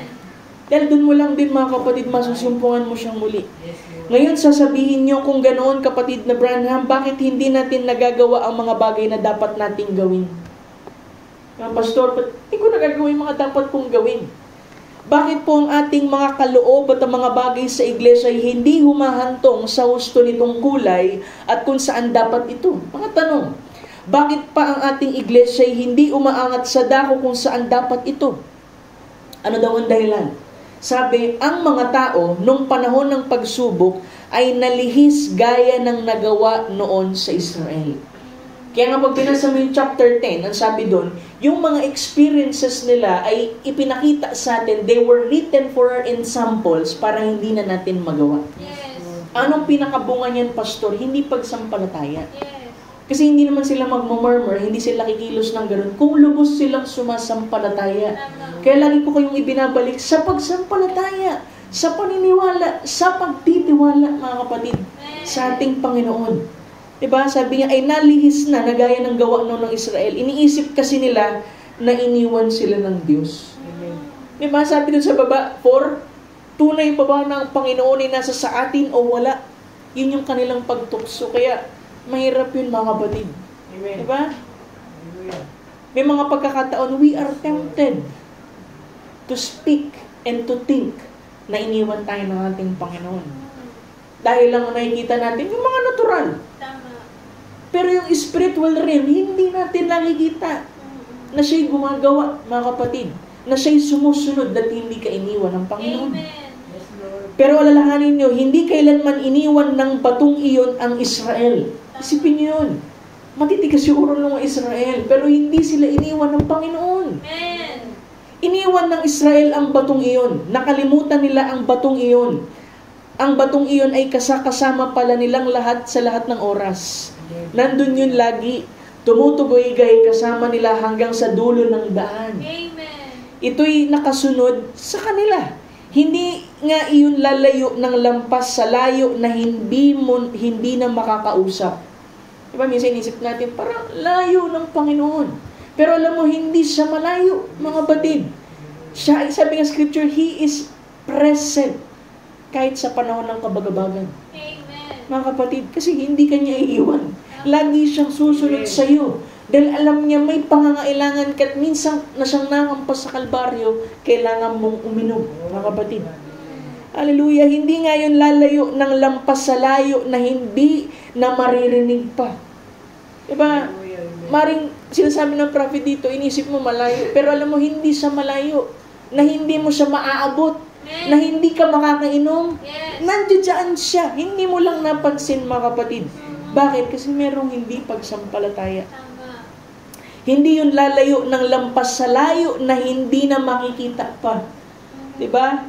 At ganoon din si Kristo sa iglesia sa panahon ngayon. Hindi siya lalayo na hindi makakausap. Kahit ilan sa inyo ang tumalikod at makagawa ng pagkakamali, at maiwaglit ang kagalakan, mawala yung joy, at ang tubig ninyo'y natuyo na. Diba? Tayo, mga kapatid, from time to time, iinom talaga tayo. At minsan, dried up na tayo. Kailangan nating uminom. Kailangan nating tanggapin. Kailangan natin ng tubig ng Panginoon. Yes. Amen. Hallelujah. Sabi niya, siya'y nasa distansya lamang na makakausap niyo. Amen. Nisip mo, layo. Hindi, nasa ilang distansya lang siya. Kailangan mo lang, mga kapatid, ng pananampalataya para makita mo na nandyan siya at sumusunod sa iyo. Amen. Diba? Sabi niya, nakasunod siya. Sabi niya, ang tubig na natuyo na, siya'y nasa distansya lamang na nakakausap nyo at nakasunod siya sa inyo.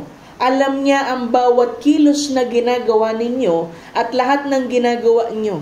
Nananabik siya na marinig na tawagin nyo siya sa eksena. Wow. Amen. Naghihintay lang siya. Amen. Dahil lagi naman siyang sumusunod. Akala mo wala na ating Panginoon. Nandyan siya. Tawagin mo lang siya. Amen. Thank you, Diba? Lord. Come Lord Jesus. Painumin mo ako, Panginoon. Hallelujah. Glory to God. Kasi ang Panginoon, hindi siya madakot. Amen. Kaya niyang ibigay kasi. Sabi doon, ang mabuting pastol, good shepherd, ay yung kayang magbigay ng kanyang buhay. Di ba? Hindi ba pagbibigay ng buhay yung nahampas siya doon? At yung kanyang buhay na mistulang tubig ay ipinaiinom sa atin. At tayo tumanggap, mga kapatid, ng buhay na walang hanggan. Amen. Wala naman tayong ibang tubig nating babalikan para masustain yung lakad natin sa ating Panginoon. Para maibalik yung kagalakan sa puso natin. Para mapalakas tayo. Maliban dun sa batong sumusunod sa atin na meron tubig. Pagkat sabi ng scripture, sa batong iyon, pagkat ang Panginoong Jesucristo, mga kapatid, tayo niinom lang sa iisang Espiritu, mga kapatid. Yes, Lord. Sabi niya ngayon, mga kapatid na lalaki at babae, gusto kong tanungin kayo ng isang bagay. Mangyari kung tayo'y ipinanganak na muli sa Espiritu ng Diyos, ang Diyos nga'y walang mumunting mahihinang bahagi at malalaki at malalakas na bahagi. Diba? Isipin mo, alam mo siguro pastor, ako yung pinakamahina dun sa church namin. Alam mo, walang mahina, malalaki at malalakas ang ating Panginoon. Sabi dun, siya ay ganap na Diyos mismo. Walang mahinang bahagi sa ating Panginoon. Amen. Hallelujah. At kung mayroon kayong sapat na Diyos sa inyo, sabi dun, amen, Diyos sa inyo, na kahit ito pa'y halos gaanino lamang, sapat yun na kapangyarihan para lumikha ng bagong mundo. Amen. Sabi nga sa isang dagat, mga kapatid, isang maalat na dagat, kumuha ka, mga kapatid, ng isang kutsara, mga kapatid, na tubig mula doon. Kapareho lang, mga kapatid, nung maliit na isang kutsara na yun, yung tubig na malaki. Tama. Ganon din ang Diyos, mga kapatid. Sabi mo, hindi, maliit na bahagi lang ng pananampalataya, meron ako paso. Pero walang maliit, malaki sa ating Panginoon. Amen. Kung gaano yung tinanggap mo, pareho lang yun, mga kapatid. Ang kailangan mo lang gumawa, mga kapatid, gawin ay sumampalataya sa Kanya. Sapat ang kapangyarihan na yun para lumikha ng bagong buwan at bagong mga planeta. Bakit? Ang Diyos kasi yun. Hallelujah. At malakas ito. At ngayon mismo, bawat mananampalataya na narito ay may buhay na walang hanggan ng Espiritu ng Diyos na nasa sa inyo. Sapat na kapangyarihan yun para buhayin ang mga patay, na pagalingin ang mga may sakit, na ayusin ang mga pag-inog na mga tamang kalalagyan, pero kayo, kinokontrolin niyo ang batas ng Espiritu na yan. Pero kayo, sabi niya dito, kayo'y mga anak na lalaki at anak na babae ng Diyos, at siya rin ang Espiritu na kamit niyo ay magbabangon mismo sa sarili niyo isa sa mga araw na pagkabuhay na maguli. Diba? Alam mo, mga kapatid, sapat yung Holy Ghost na nandyan, mga kapatid, para i-resurrect ka, if ever man, mga kapatid, na hindi ka madatnan, mga kapatid, na buhay ng ating Panginoon. Yes, Lord. Sa akin, hindi naman mahalaga yun. Basta mahalaga, kasama ko sa rapture. Amen. Kasi yung mga una, sila pa rin yung unang nawala, sila pa rin naman yung unang bubuhayin. Amen. Pero magandang testimony rin, mga makita mo, i-body change ng ating Panginoon to. Diba? Itong katawan na ito na lagi mong kinukurot-kurot, mga kapatid, na lagi nagpapahamak sa'yo. Kayang baguhin to ng ating Panginoon. Yes, Lord. Hallelujah. Pero habang tayo naghihintay dun sa fulfillment, mga kapatid, ng scripture, tandaan natin, merong laging bato na parang isang pastol na laging sumusunod sa atin. Alam ang ating pangangailangan, pinaiinom tayo, mga kapatid. Hindi kanya iniwan, mga kapatid. Siya'y laging sumusunod sa iyo. Kailangan mo lang ma-recognize, presente lagi ang ating Panginoon. Amen. Diba? Hindi man natin siya nakita sa paraan kung paano ang mga apostol ay nakita siya sa laman, mga kapatid.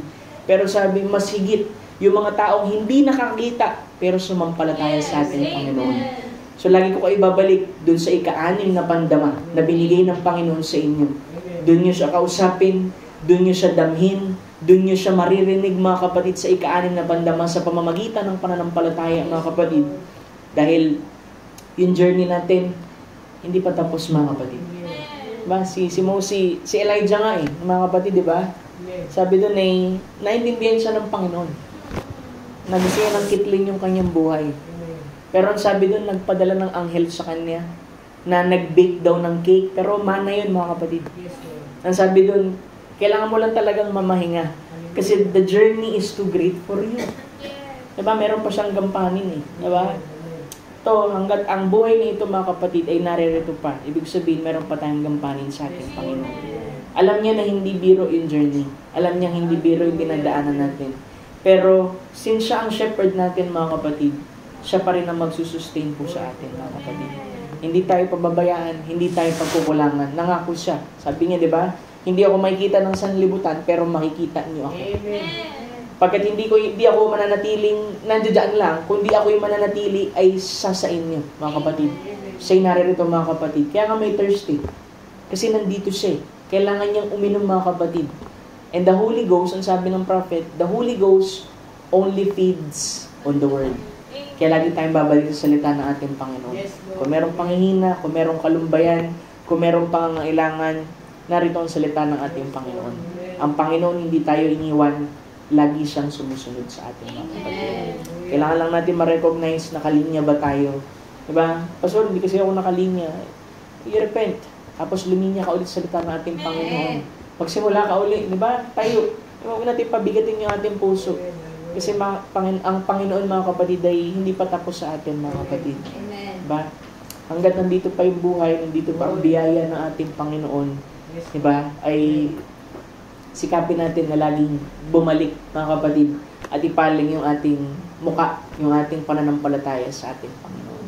So siguro dito ko puputulin mga kapatid, paumanin sa pagtatagal po. Tayo po tatayo at mananalangin. Actually marami pa mga kapatid pero hindi ko na kayang tapusin. Tira natin next Sunday. Kung kaya po, tayo po tatayo. Awit lang tayo sa ating Panginoon bago tayo manalangin sa Kanya. Salamat sa Panginoon. Amen. Awitin natin yung awit na nagsabi, kahit isang awit lang, di ka nagkulang. Diba? Tunay na ang Diyos ay hindi nagkulang sa atin. Diba? Ikaw lang ang pag-asa ko. Amen. Salamat sa ating Panginoon.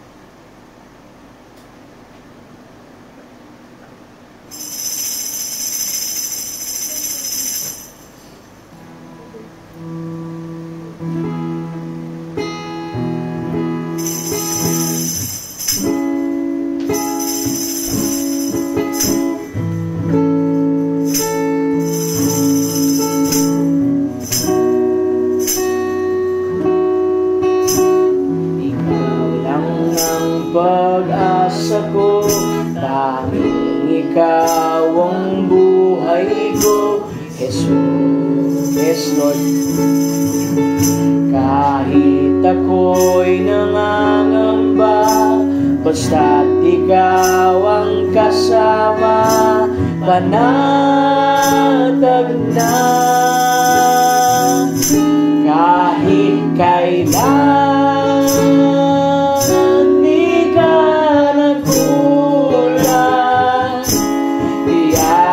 mo sa akin laging laan ang pag-ibig mo sa akin walang hanggan. Inibig mo ako noon pa man,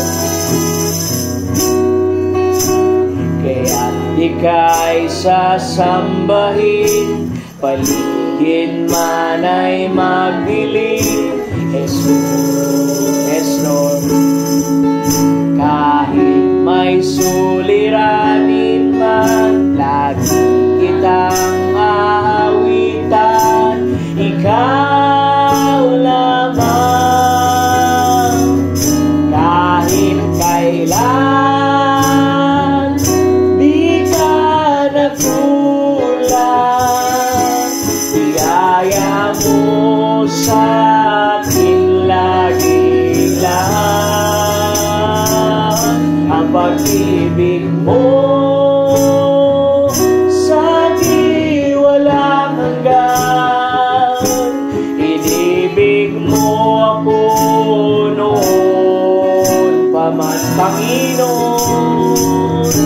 Panginoon, dakila katapat sa dalangin ko.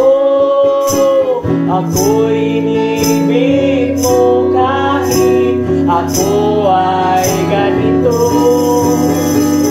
Walang katapusan ang pagmamahal. O kay dalisay ng pag-ibig, Panginoon. Panginoon, dakila katapat sa dalangin ko. Ako'y inibig mo kahit ako ay ganito. Walang katapusan ang pagmamahal. O kay dalisay ng pag-ibig. Kahit kailan di ka nagulang. Biyaya mo sa akin laging lahat. Ang pag-ibig mo sa'kin walang hanggan. Inibig mo ako noon pa man. Sa'yo'y alay, sa'yo'y alay aming buhay. Ikaw, O Diyos, ang aming gabay. Sa dalangin awitin, kadakilaan mo sa kahit kailan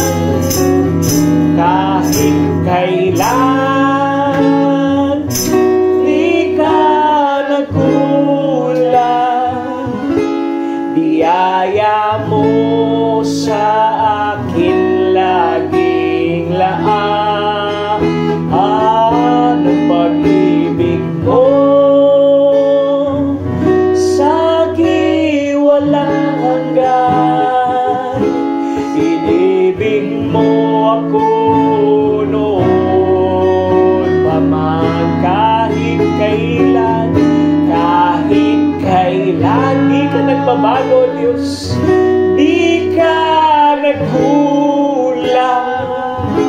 Biyaya mo sa akin laging laan. Ang pag-ibig mo sa'kin walang hanggan. Inibig mo ako noon pa man. Kahit kailan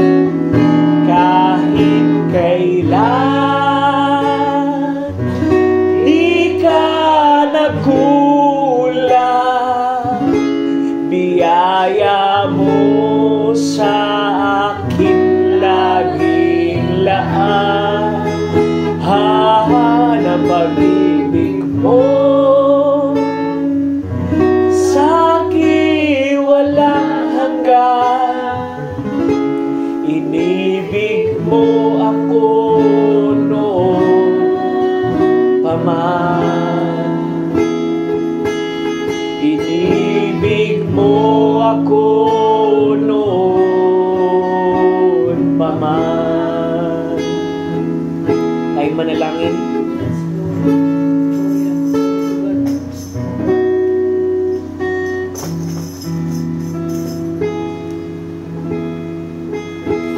Dear Lord Jesus, maraming salamat, Panginoon, sa pag-ibig mo, Panginoon, sa amin. Sabi ng awit, inibig mo kami, Lord, noon pa man. Nung hindi pa nagagawa, Lord, ang patibayan ng sanlibutan ito. Inibig at pinilig mo na kami, O Diyos. At kami, Lord, ay pinalitaw mo, O Diyos, sa mundong ito na merong layunin. At kasama, Lord, ang layunin na yun ay walang iba kundi lugurin ka, purihin ka, sambahin ka, O Diyos. Ibalik ang lahat ng pasasalamat sa iyo, Lord, sa kabutihang ginagawa mo, Lord, sa aming buhay. Lord, maraming salamat sa iyong mga salita. Sa mga simpleng scripture na to, Lord, na nagbibigay, Lord, ng kalakasan sa amin, kagalakan, na merong isang bato, Panginoon, na minsang hinampas, Panginoon, para sa amin. Lord, kami ang karapat-dapat, Lord, para sa pataw na yun, Panginoon. But Lord, Ikaw ang siyang kumuha. Ikaw ang nagladlad ng iyong sarili, Lord, para sa pataw na yan, Ama. Hindi lamang para ipakita na dakila ka, kundi, Lord, para ibunsod mo sa amin ang buhay na nanggagaling sa iyo, matanggap namin. Salamat sa batong yan, Panginoon. Tumawag sa amin. Nagtalaga sa amin, Lord, sa buhay ng paglilingkod na ito. Ikaw ang Diyos, Panginoon, na palaging sumusunod sa amin. Ang batong yun, Panginoon, na laging nagbibigay ng tubig sa amin, kalakasan sa amin, Lord. Lord, higit namin kakailanganin, Lord, sa mga panahon na gaya po nito, ang tubig na nanggagaling sa iyo, Ama. Sinabi mo rin, Lord, ang tubig ay ang salita mismo, Panginoon.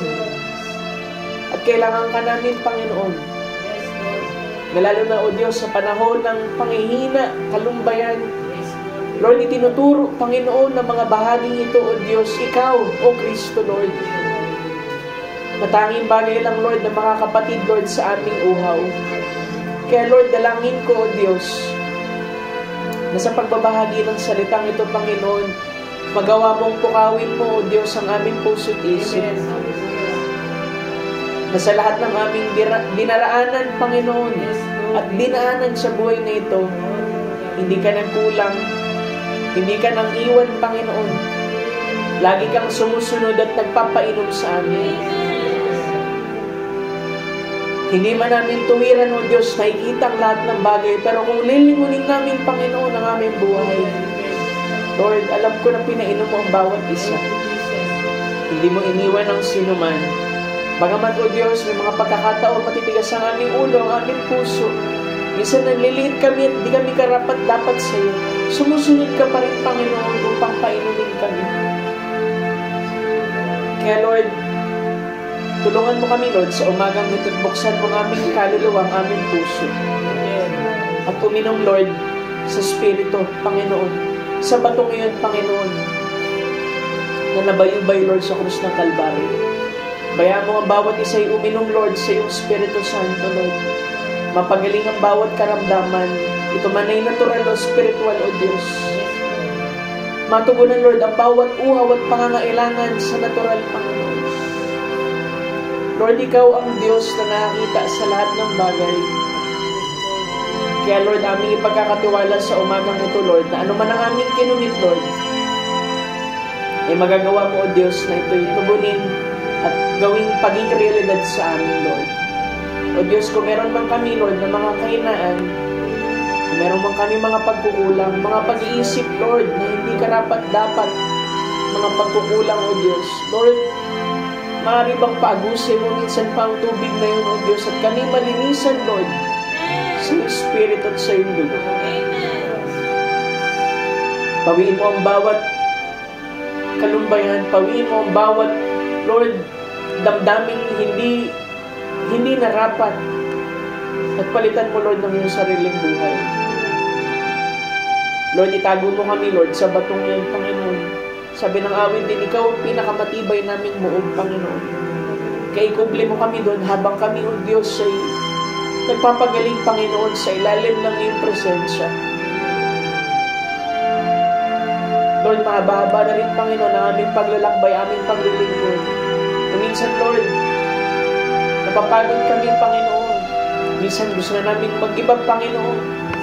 But Lord, merong batong sumusunod, Panginoon, na lagi kami sinusustain, Lord. Kaya salamat sa batong yan, Panginoon. Bayaan mong ibalik namin ang pasasalamat at pag-uuri. Pagkat hindi mo pala kami iniwan, O Diyos. Amen. Hindi mo kami pinabayaan. Patuloy kang, Lord, na nandyan, presente, Lord, sa lahat man, Panginoon, ng bahagi ng aming buhay. Sa kagalakan man o kalumbayan, nandyan ka, Panginoon. Tulungan mo kami, Lord, na magawa namin sampalatayanan, O Diyos, na lagi kang nandyan, presente sa amin. Ano man ang sirkumstansyang nakikita namin, ano man kakulangan ang aming nakikita, ikaw pa rin ang aming pastor. Kaya hindi kami mangangailangan ng anuman, pagkat ibibigay mo yung pong mga bagay na kailangan namin, Lord. Wala kami ibang hingin hangad, Lord, sa buhay ng paglilingkod. Maliban, O Diyos, na malugod ka namin, paglingkuran ka namin ng tama. Kaya, O Diyos, painumin mo kami, O Diyos, sa iyong karunungan. Magawa namin, Lord, tumayo sa pananampalataya nito. Magpatuloy. Ipagkatiwala ang lahat ng bagay, Lord. Ano man ang aming nakikita, ano man ang aming nararamdaman. Tulungan mo kami iwaksi ang mga bahagi nito, Lord. At makita ka namin sa pananampalataya. Lord, huwag mong pabayaan ng sino man, Lord, sa dakong ito. Bawat pamilya, Lord, Malbas, Dahes, De La Cruz, huwag mo silang pabayaan, Lord. Alam mo mga pangailangan nila, Lord. Hindi ito lingid sa iyo, Panginoon. Bayaan mo sila, Lord, na lumapit. Kausapin ka, Panginoon. At uminom sa batong yan, Panginoon. Pakita mo, Lord, ng iyong mga salita. Ikaw ay tapat. Ikaw ay hindi nagbabagong Diyos na siya rin kahapon ngayon at pakailanman. Ano man ang mga prayer request nila, Lord, bilang, Lord, ibinigay mo, O Diyos, na authority, Lord, sa iyong mga salita. At sa opisinang ito, Lord, hinihiling ko, Lord, na may pananampalataya ay igawan mo sa kanila, Lord. Ang pagpapalang natural at spiritual, Ama. Ipakita mo, O Diyos, ng aming Diyos na pinaglilingkuran ay buhay, tapat, at di nagbabago, Panginoon. Purihin ka sa walang hanggan, O Diyos. Dalangin ko, Lord, patuloy mo kaming puspusin, Lord, ng iyong Spirito. Bigyan mo ng kapayapaan ng aming puso at isip. Pagkalooban mo kami ng biyaya at pag-ibig, Lord. Bayaan mong mamuhay lamang, Panginoon, sa kapahingahan, Panginoon, pagkat ikaw ang tumawag, Lord, sa amin. Mga kapatiran na wala sa dakong ito, Lord, abutin mo rin sila. Bless them, Lord. Kung meron man silang nararamdaman, natural, spiritual, Lord, pagalingin mo sila, Panginoon. Huwag mo silang pabayaan. Muli, Lord, maraming salamat. Salamat sa presensya mo. Salamat sa iyong mga munting salita. Salamat, Panginoon, sa pagmiminister po sa amin. Muli, Lord, maraming salamat sa pansamantala namin paghiwalay. Bitbitnawa namin, Lord, ang pag-asa at matibay na pananampalataya, Panginoon, na nanggagaling, Lord, sa iyong mga salita. Muli, Lord, maraming salamat. Ingatan mo ang bawat isa. Patnubayan, gabayan mo, Panginoon, ang mga anak mo, Lord, sa dakong ito. Maraming salamat, Lord. Sa ilang naming, O Diyos, kinukomit ko ang lahat ng bagay. Kasama ang papuri at salamat sa iyong dakilat matamis na pangalan, aming Panginoong Jesus. Amen. Amen. Salamat sa atin. At tapos na po tayo sa ating service sa umagang ito. Pagpalain kayo ng ating Panginoon. Tayo po'y malaya ng magkamayan. Amen.